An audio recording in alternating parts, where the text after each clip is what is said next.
Queridos y amados hermanos, Dios les bendiga. Un gusto poderles saludar y que podamos seguir estudiando la segunda carta del apóstol Pablo a los de Corinto, ¿verdad? Y esto precisamente en el capítulo número 2, versos del 5 al 11. Hoy tenemos un título especial que lleva Perdonando a un pecador, basado precisamente en este texto, ¿verdad? De segunda a los Corintios. Y voy a permitirme el poder dar más o menos un contexto de esto. Hubo un incidente precisamente bien conocido por todos los creyentes allá en la iglesia de Corinto, y Pablo, sin entrar en muchos detalles de este asunto y proteger en un momento dado el anonimato o la identidad de esta persona involucrada, bueno, pues busca facilitar la readmisión y la incorporación de un pecador dentro de las mismas filas de la iglesia. Pablo va a retomar en su momento el asunto de una disciplina que se había hecho con antelación hacía prácticamente como 8 meses y a la que se tenían que enfrentar los mismos líderes de la iglesia de Corinto en ese entonces. Ahora, se vale de todo esto para mostrar una evidencia que él tiene de primera mano, de los mismos corintios que le habían avisado con antelación en ese entonces y que él en su primera carta, en el capítulo 5, habla expresamente de este asunto. Ahora, hay que entender una cosa, que la iglesia de Corinto tenía grandes y tenía problemas muy serios, y estos problemas eran propios de cada iglesia, como cualquier iglesia puede tener sus propios problemas, ¿verdad? Ahora, el asunto es de que aquí pudiéramos pensar que él necesitaba corregir, o los mismos líderes de las iglesias, o de la iglesia de Corinto, para ser muy específico, tenían que corregir cualquier asunto que trajera alguna confusión, algún tropiezo, o que deshonrara directamente a la persona de Jesucristo, a quien se glorifica dentro de una iglesia donde se predica el evangelio de Jesús. Entonces, aquí podemos ver claramente cómo es que si existe un problema en alguna iglesia de cualquier índole, hay que resolverlo de forma inmediata. ¿Por qué? Porque exige corrección. Aunque traiga inconformidad, tensión, descontento, roces inclusive entre los involucrados o los hermanos que estén ahí estando dentro de este asunto, porque son asuntos delicados y que en un momento dado pueden traer un dolor tremendo. Así que se tienen que enfrentar y hasta inclusive disciplinar a quienes sea necesario, ¿verdad? Por el bienestar espiritual y el buen testimonio de la iglesia, porque estamos hablando de la iglesia de Jesucristo, no estamos hablando de cualquier cosa, ni estamos hablando de un negocio ni de una empresa, estamos hablando de la iglesia de Jesús, que fue ganada por la sangre derramada en la cruz del Calvario. Entonces, podemos ver claramente que los líderes a quienes les toca resolver este asunto, ¿verdad?, tienen que estar llenos de sabiduría y de doctrina para poder proceder con mucho tacto en cualquier asunto, y sobre todo ser bastante sensibles para no herir, para no hacer tropezar, y mucho menos, ¿sí?, que haga una diferencia en muchos casos. Entonces, vemos cómo es que el apóstol Pablo va aquí a ofrecer un ejemplo muy claro a partir del verso 15 al 11. Dice la escritura en el verso 5 de segunda a los Corintios, ¿verdad? En el capítulo número 2, pero si alguno me ha causado tristeza, no me la ha causado a mí solo, sino en cierto modo, por no exagerar, a todos vosotros. Aquí vemos claramente un primer punto, que Pablo les está diciendo perdonarle, a pesar de habernos traído dolor. Aquí hay una tremenda tensión de parte del apóstol Pablo, ¿verdad?, ya que él mismo explica que cierta persona dentro de la iglesia había causado un profundo dolor a su corazón y también a todos los miembros de la iglesia en cuestión, ¿verdad? Así que la presencia de una persona que había hecho algún pecado bastante deshonroso delante del Señor y que había sido bastante escandaloso en toda la comunidad, bueno, pues estaba afectando a toda la congregación. Como decir que un poco de levadura leuda toda la masa. Y esto sencillamente podemos ver que cualquier pecado moral de una persona no solo afecta a la persona que lo cometió, sino que afecta normalmente a toda la congregación, o sea, a todas las personas miembros de la misma iglesia que asisten regularmente a ella.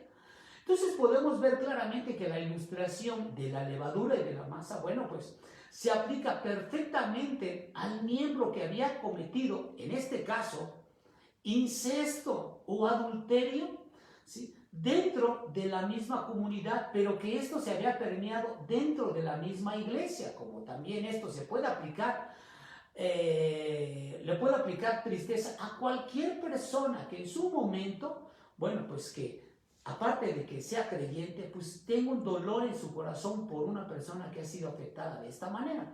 Así que lo que Pablo aquí está diciendo en este verso es que toda la iglesia se ha visto afectada por este evento totalmente vergonzoso que ha traído grandes estragos directamente a toda la congregación. Y entonces por esta causa, ¿verdad?, una iglesia en ocasiones es impedida de alcanzar eficazmente a otros de la misma comunidad y del entorno. O sea, a veces es muy difícil que las iglesias se levanten de una cuestión de este tipo. Por ello es que siempre los miembros de una iglesia tienen que estar orando constantemente por sus líderes. ¿Para qué? Para que ellos sean sabios, para que ellos sean protegidos, para que sean guardados en santidad, para que anden en buen testimonio y sobre todo para que ellos sigan siendo edificados a través de la persona de Jesucristo y no haya tentaciones de ninguna índole para sus personas, ¿verdad? Esto es muy importante. Y en cierto sentido, se había desarrollado una especie de parálisis espiritual que influye precisamente en los miembros de cualquier iglesia donde ha habido un pecado mayor de este tipo, ¿verdad?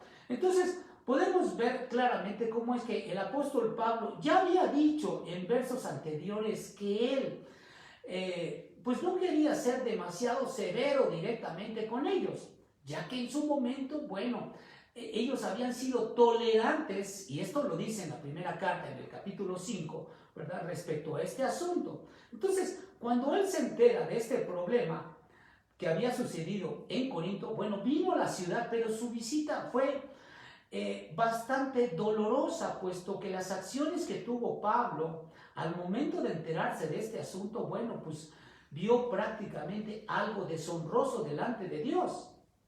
Entonces él se retiró rápidamente y luego resulta que los corintios recibieron una carta dolorosa o una carta triste entre la primera carta del apóstol Pablo a los de Corinto y esta segunda carta. Recibieron los de Corinto esta carta que era una carta triste, donde él prácticamente explicaba los motivos por los cuales él no quería volver a regresar directamente a Corinto. Entonces vemos claramente cómo es que aquí ellos, al momento de haber recibido esta carta dolorosa, pues la mayor parte de la iglesia debería de estar consciente, y en ese momento yo creo que despertó para que ellos mismos reconocieran que se habían visto afectados negativamente por la conducta de este hombre inmoral, que si bien había sido en su momento parte y miembro activo de la iglesia, había caído en pecado sencillamente porque fue tentado. Y bueno, cualquiera puede caer en una situación así. Por ello es que siempre tenemos que estar orando unos por los otros. Y aunque algunos miembros no se habían preocupado de este asunto dentro de la misma iglesia de Corinto, bueno, pues la iglesia como cuerpo comprendió la gravedad del asunto. Y entonces, ¿qué sucedió después? Disciplinaron a la persona que había ofendido a Dios y a la misma iglesia con su actitud, ¿verdad? Así que la iglesia fue consciente de su responsabilidad colectiva, de todos, y tomó medidas adecuadas.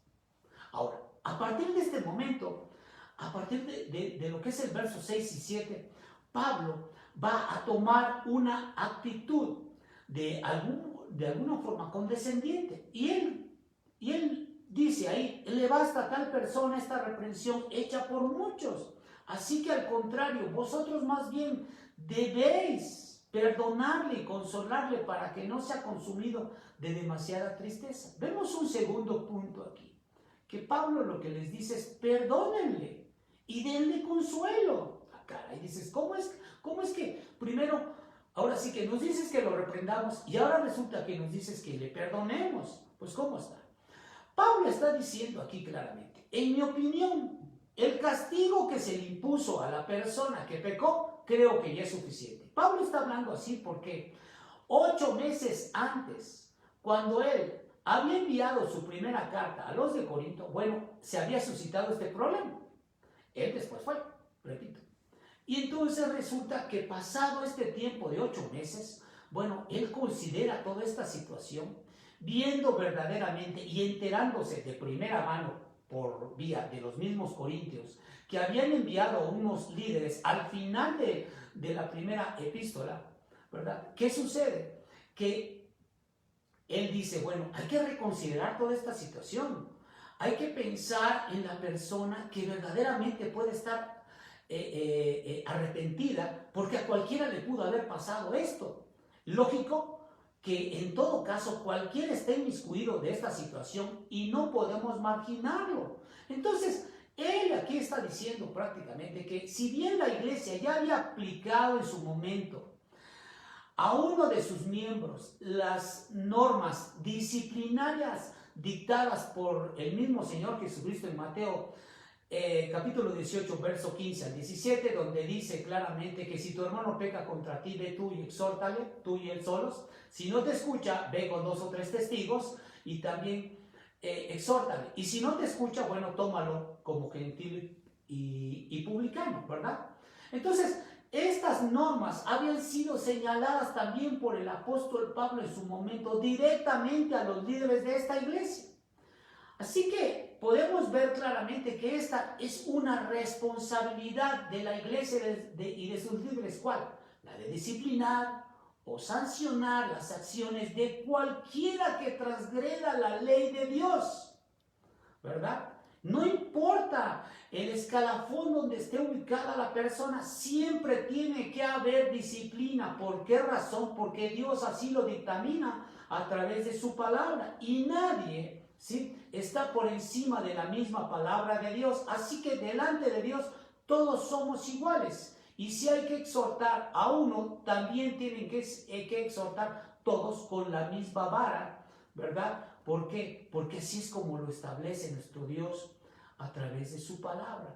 Ahora, como esto es una expulsión de lo que es un parámetro o es un paralelo, ¿verdad?, de lo que estaba sucediendo precisamente en el capítulo 5 de la primera epístola, opinamos que se trata aquí tanto como de la misma persona, como que Pablo mismo está sintiendo que a esta persona verdaderamente hay que volverla a traer, ¿verdad?, a las filas de la misma iglesia. ¿Por qué razón? ¿Verdad? Porque la persona ya ha sido censurada, ya ha sido disciplinada, y entonces tiene que ser readmitida a condición de que se arrepienta sinceramente y de todo su corazón, ¿verdad? Porque si Dios ha perdonado a la persona por haber venido arrepentido, ¿quiénes somos nosotros para excluir o para reservarnos el derecho de admisión en la iglesia a alguien que ha sido arrepentido genuinamente? Si nosotros en su momento también hemos caído en algunos pecados muy parecidos y sin embargo Dios nos ha perdonado, ¿verdad? Así que aquí vemos claramente cómo es que en el verso número 7 dice, así que al contrario, vosotros más bien debéis perdonarle y consolarle para que no sea consumido de demasiado tristeza. O sea, Pablo aquí está aconsejando claramente a los lectores corintios y a todos nosotros que seamos misericordiosos con el que ha pecado en algún momento ya y que no debemos de prolongar la duración del castigo ahora que bien ya se ha arrepentido. Entonces la congregación tiene que actuar respecto al transgresor, tiene que actuar con una actitud condescendiente, o sea, cambiar de opinión y pasar de la expulsión a la aceptación. de la condenación a la restauración, del juicio al perdón, de la indignación al estímulo, como lo dice claramente Gálatas capítulo 6, verso 1. Hermanos, si alguno fue sorprendido en alguna falta, vosotros que sois espirituales, restaurarle con espíritu de mansedumbre, considerándote a ti mismo, no sea que tú también seas tentado. Y esto es para todos aquellos que somos creyentes. Y más aún, cuando hemos llegado a los pies de Cristo, más aún cuando tenemos un liderazgo, más aún cuando predicamos la palabra de Dios, más aún cuando estamos sirviendo al Señor, más aún cuando los ojos de muchas personas nos miran y que nosotros mismos debemos estar contemplando constantemente, ¿sí?, al cielo, buscando a Dios para que Él nos ayude a alejarnos cualquier tentación. Así que en medio de todo esto, cualquiera está expuesto a caer y a fallar. Por ello es que es necesario que todos oremos, y lo vuelvo a repetir, ¿verdad?, unos por otros. Así que podemos ver aquí claramente que si Dios perdona al pecador, bueno, la iglesia no puede menos que hacer que perdonar a la misma persona, como lo dice claramente Colosenses en el capítulo número 3, verso 13. Dice Colosenses 3, verso 13. Dice así la Escritura: soportándonos unos a otros y perdonándoos unos a otros, si alguno tuviera queja contra otro, de la misma manera que Cristo os perdonó, así también hacedlo vosotros. Esto significa que si Dios nos ha perdonado muchos pecados que nadie sabe, solamente tú sabes aquellos pecados que te ha perdonado, bueno, pues tú también debes de perdonar a aquellas personas.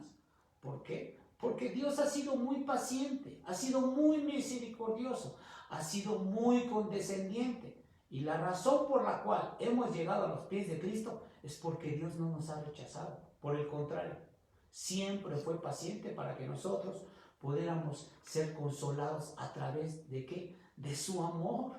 Así que lo más maravilloso es que podemos ver que Dios siempre restaura a las personas que han caído, que han fallado, ¿verdad? Ahora, por otro lado, tenemos que decir algo muy importante. Aunque la carga del pecado sea cancelada, bueno, permanecen las consecuencias para el pecador que ya ha sido perdonado. Entonces, lo que necesita una persona que ha sido censurada por su iglesia, marginada inclusive por los hermanos, que ya hasta ni le hablan, pues, y que a pesar de eso ya dijeron, se va a volver a reintegrar a la misma. Bueno, lo que más necesita, más que otra cosa esta persona, ¿sí?, son las continuas muestras de afecto, de ánimo, de amor, de que se le abrace, de que se le muestre verdaderamente el afecto que Dios nos ha mostrado a nosotros. Esto es muy importante porque una persona va a ser restaurada en la medida que nosotros mismos no lo marginemos y por el contrario le mostremos el verdadero y genuino amor a Dios que nosotros debemos de reflejar cuando alguien ha pecado, inclusive que nos haya agredido. Esto es algo necesario. ¿Por qué? Por lo que dice al final del verso número 7, dice para que no sea consumido de demasiada tristeza.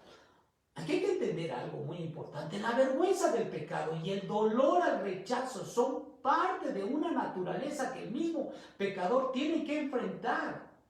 Y al momento de enfrentarle pueden suceder dos cosas. Una, que pueda llegar al punto de hundirse en la desesperación y sucumbir en la depresión interna en su propia personalidad. La otra es que sea restaurada y que vuelva a las filas sirviendo al Señor, considerando verdaderamente lo que había sucedido y que Dios le está dando una segunda oportunidad. ¿Por qué nosotros no se la podemos dar?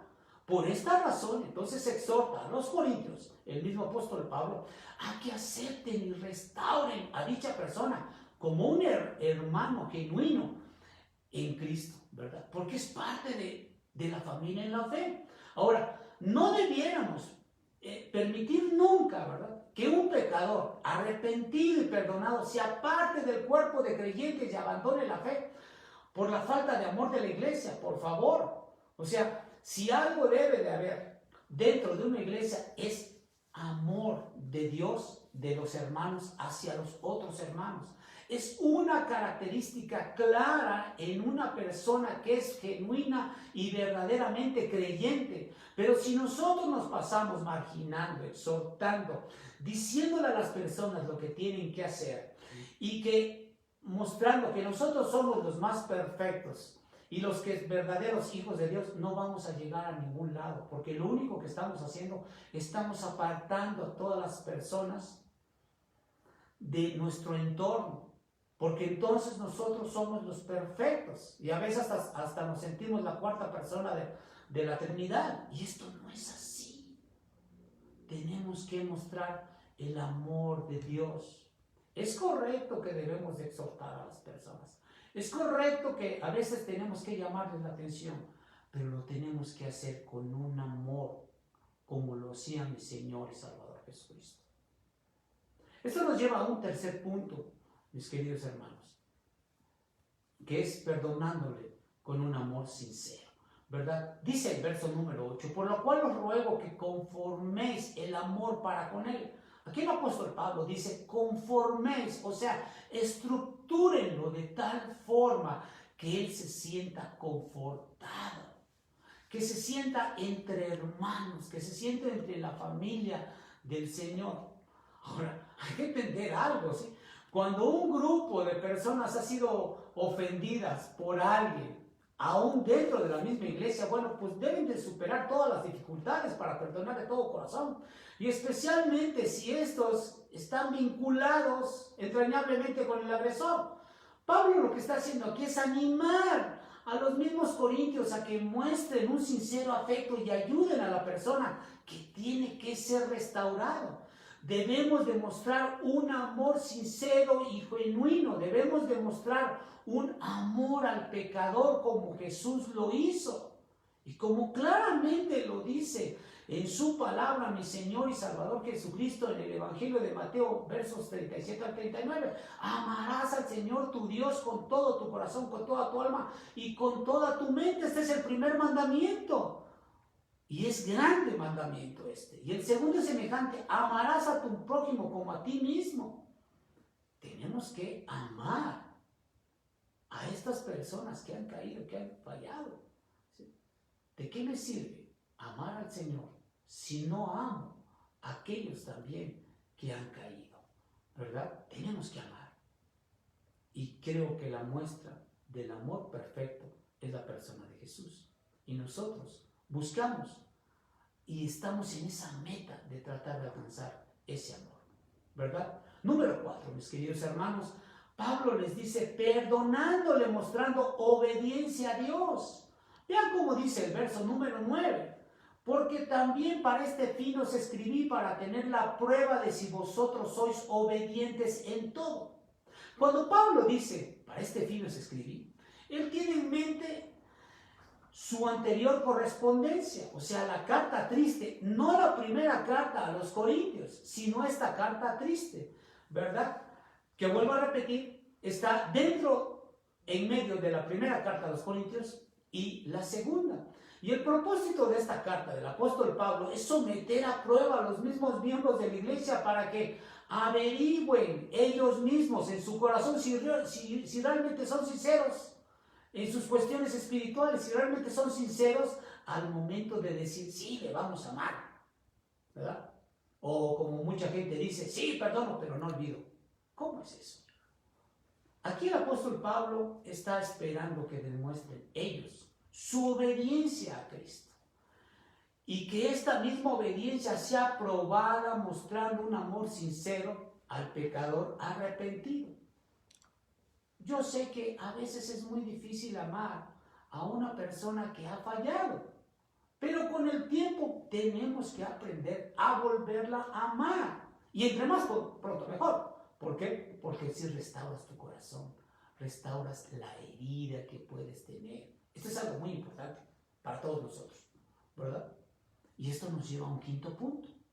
perdonándole porque estamos ante Jesucristo. Esto es algo muy importante.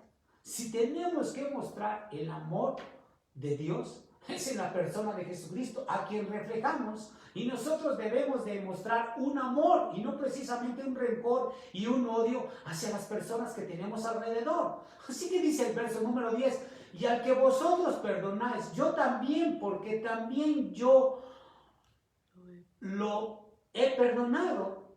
Si algo he perdonado, por vosotros lo he hecho en presencia de Cristo.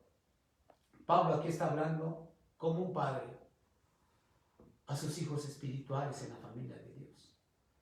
Cuando los hijos de una familia están dispuestos a perdonar a un pecador, bueno, pues Pablo también lo perdona, porque él quiere que los corintios sean los primeros en perdonar al transgresor. Así que cuando estén listos ellos y dispuestos a perdonar al transgresor, Pablo también lo estará y lo hará de todo su corazón, aunque déjenme decirles que él ya lo había hecho, ¿verdad?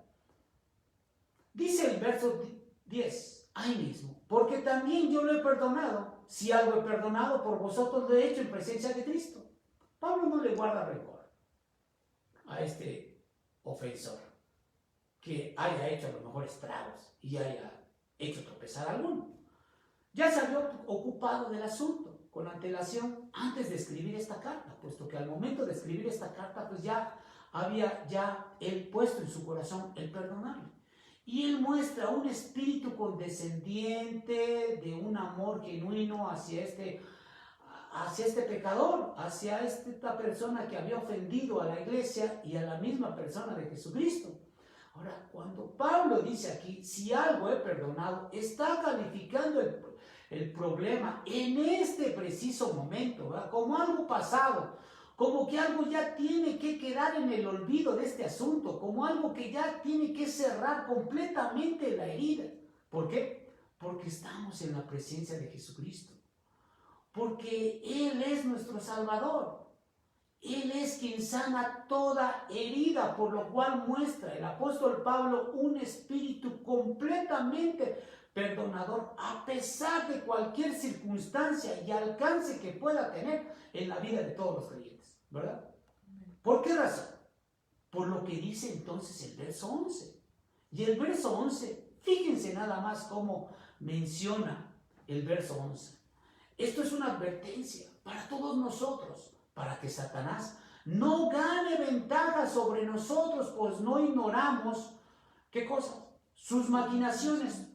Todo conato o brote de malentendido, roce, indiferencia entre los miembros de una iglesia, en ocasiones, mis queridos hermanos, el enemigo no va a perder oportunidad para explotar las circunstancias de este asunto e infectar la buena salud espiritual de una iglesia. Entonces el maligno va a capitalizar todo lo que esté a su alcance para crear descontento, división e inconformidad, y traer pleitos, divisiones y más problemas, desarrollando una atmósfera de discordia, porque el único propósito del enemigo es frustrar precisamente la obra de Jesucristo en su iglesia, dispersando al pueblo de Dios y bloqueando precisamente el desarrollo y el crecimiento de la misma iglesia.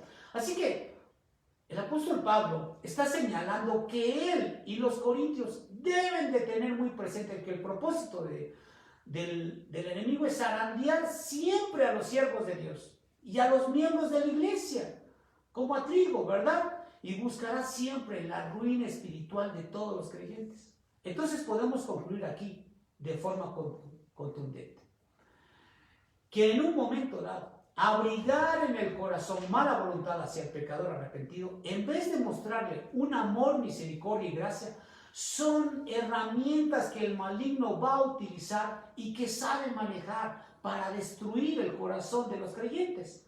El diablo en su momento, bueno, pues aborrece el perdón y el amor de Dios y gusta de que las personas estén siempre abatidas, desesperadas, en tinieblas, y que siempre se sientan derrotadas. Déjame decirte, tú no estás derrotado y tampoco debemos hacer ver a los demás que se derroten. Por el contrario, tenemos que animar a todos.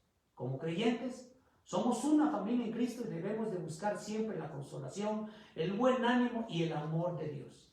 Eso es lo más importante para todos nosotros, para poder reflejar el amor genuino de la persona de Jesucristo en nuestros corazones. Y si lo hacemos así, día con día, Dios va a ir añadiendo creyentes a la membresía de cada una de las iglesias a las cuales nosotros pudiéramos servir. Que Dios nos bendiga, nos guarde y oremos.